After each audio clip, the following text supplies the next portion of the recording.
ये कैदी बहुत अजीब है। जब भी जेलर ध्यान नहीं देता, वह चुपके से उसकी कमर पर लटकी चाबी को गौर से देखता है। फिर आधी रात को औजार निकालकर चाबी को एक एक अनुपात में सफेद कागज पर उतारता है। अगर कहीं भी थोड़ी सी भी गलती हो जाए तो वह धैर्य पूर्वक उसे फिर से बनाता है। वह इतनी परफेक्शन की कोशिश इसलिए करता है क्योंकि बाद में बनाई गई चाबी में जरा भी फर्क नहीं होना चाहिए। इसके बाद वह माचिस तीली जलाता है और हल्की रोशनी में ताले छेद सतह को ध्यान से देखता है। वह एक सफेद कागज लाता है, उसे ताले के छेद पर रखता है, उंगलियों से उस पर दबाव डालता है जिससे ताले के छेद की आकृति कागज पर छप जाती है। वह फिर पेंसिल से उस आकृति को उकेरता है। वह एक और सफेद कागज लेता है, उसे गोल कर ताले के छेद में डालता है, पेंसिल से अंदर घुमाता है। चाबी के दांतों की छाप उस पर बन चुकी होती है।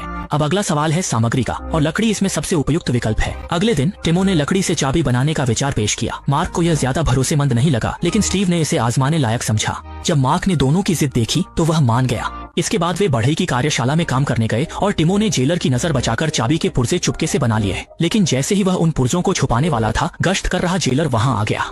स्टीव ने टिमो को पर्याप्त समय देने के लिए जानबूझकर कीलें जमीन पर गिरा दी और टिमो ने इसी मौके का फायदा उठाकर केतली के नीचे का हिस्सा खोलकर सारे पुर्जे उसमें छुपा दिए। इस समय जेलर को शक हुआ। उसने सभी को काम रोकने का आदेश दिया और एक कतार में खड़ा कर दिया। फिर केतलियों की जांच करने लगा। जब उसे यकीन हो गया कि सब ठीक है, तभी वे जा सकते थे। जल्दी टिमो की बारी आ गई। अभी अभी पुर्जे छुपाने के कारण टिमो अंदर से घबराई हुई थी और उसके चेहरे पर तनाव झलक रहा था। जेलर ने एक नजर में समझ लिया कि उसके मन में कुछ गड़बड़ है, इसलिए जब उसने टिमो की केतली की जांच की तो उसे जोर जोर से हिलाया, लेकिन इसके बावजूद उसे कुछ भी संदिग्ध नहीं मिला। इसी तरह टिमो आसानी से जांच से बच निकली। सेल में लौटने के बाद उसने तुरंत केतली का निचला हिस्सा खोल दिया, सारे पुर्जे निकाल लिए, फिर फाइल निकालकर चाबी बनाना शुरू कर दिया। फाइल के आगे पीछे रगड़ने, घिसने और तराशने से चाबी के पुर्जे बहुत जल्दी तैयार हो गए। चाबी को बेहतर तरीके से जोड़ने के लिए उसने बीच के हिस्से को सैंडपेपर से चिकना किया, फिर दोनों तरफ के पुर्जों पर गोंद लगा दी और फिर जोड़ पर उन्हें एक साथ जोड़ दिया।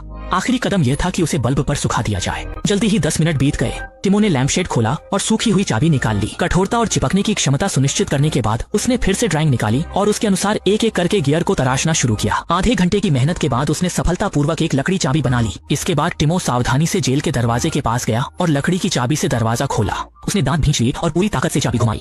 हैरानी की बात यह थी कि जेल का दरवाजा सच में खुल गया। उसने धीरे धीरे जेल का दरवाजा खोला। पूरी तरह से उत्साह में डूबा हुआ था, लेकिन जैसे ही उसने सिर घुमाया उसका चेहरा सख्त हो गया। जेल के दरवाजे के पीछे एक और लोहे का दरवाजा था जिसे केवल बाहर से ही खोला जा सकता था। जगी उम्मीद इसी पल मिट गई। लगता है जेल से भागने की योजना को अच्छे से सोचना पड़ेगा। आने वाले दिनों में जब भी टिमो को जेलर के पास जाने का मौका मिलता, उसकी नजरें जेलर की कमर पर लटकती चाबी पर टिकी रहती। आधी रात को वह चुपचाप उसकी नकल बनाना शुरू कर देता। आधे महीने बाद दूसरी चाबी सफलतापूर्वक बन गई। चाबी की कार्यक्षमता जांचने के लिए टिमो ने सफाई के समय का फायदा उठाया। उसने अपने साथी मार्क को दरवाजे पर निगरानी रखने भेजा। खुद जल्दी से अपना काम छोड़कर जेब से चाबी निकाली और ताला खोलने की कोशिश करने लगा। जैसे ही उसे पता चला ताला नहीं खुल रहा, वह तुरंत वहीं रेतने वाली फाइल निकालता और चाबी को घिसता, फिर दोबारा ताले में डालकर कोशिश करता। जैसे ही चाबी घुमाई गई, उसने जेल का दरवाजा खोल दिया। एक पल में ही सभी लोग बेहद उत्साहित हो गए। लेकिन जैसे ही वह लॉक की लैच बंद करने की तैयारी कर रहा था, अचानक एक समस्या आ गई। लैच फंस गई और वापस नहीं जा रही थी। जल्दी में टिमो ने गलती से चाबी तोड़ दी। अब सब बिगड़ गया। उसका दिमाग सुन्न हो गया और उसके हाथ पैर घबरा गए। इसी बीच मार्क ने फिर से किसी के इस ओर आते हुए कदमों की आवाज सुनी। उसने टिमो से जल्दी पीछे हटने को कहा। संकट में साथी कैदी ने मदद की और छोटी चाकू फेंक दी। टिमो ने चाकू ताले के छेद में खुदाई शुरू कर दी। कड़ी से बंद ताले का छेद खोदा जा रहा था। इसी दौरान कदमों की आहट करीब आती जा रही थी। स्टीव टिमो को जल्दी लौटने के लिए समझा रहा था। इसी बीच जब हालात नाजुक हो गए, लकड़ी की बुरादे को निकाल दिया गया, लेकिन ताले में डाली रस्सी बाहर दिखने लगी, जिससे खतरा बढ़ गया। तभी मोटा जेलर दरवाजे के पास आ गया। उसने देखा कि सभी कैदी मन लगाकर काम कर रहे हैं, तो उसने ध्यान नहीं दिया और जांचने चला गया। टिमो ने इस मौके का फायदा उठाया, लोहे के दरवाजे के पास पहुंचा और पीटने लगा, लेकिन ताले में डाली रस्सी हिली नहीं।